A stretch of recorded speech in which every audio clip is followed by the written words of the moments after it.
இனி விரிவான செய்திகள். முதலில் உள்நாட்டுச் செய்தி. வடமாகாண புதிய ஆளுநர் ரெஜினோல்ட் குரே இன்று கடமைகளை பொறுப்பேற்றுக் கொண்டார்.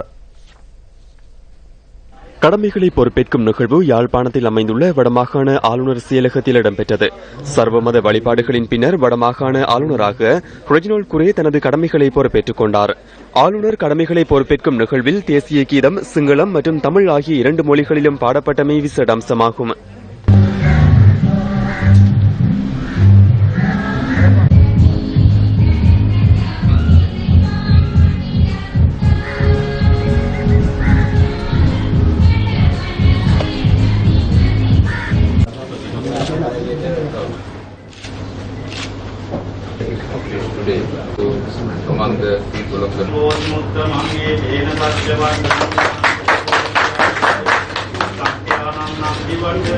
இந்த நிகழ்வில் வடமாகாண முதலமைச்சர் சி.வி. விக்னேஸ்வரன், மகளிர் விவகார ராஜாங்க அமைச்சர் விஜயகலா மகேஸ்வரன், பாராளுமன்ற உறுப்பினர்களான M.A. சுமந்திரன், K.K. மஸ்தான், செல்வம் அடைக்கலநாதன், அங்கஜன் ராமநாதன், தர்மலிங்கம் சித்தார்த்தன் மற்றும் மாகாண சபை உறுப்பினர்கள் உள்ளிட்ட பலர் கலந்து கொண்டனர்.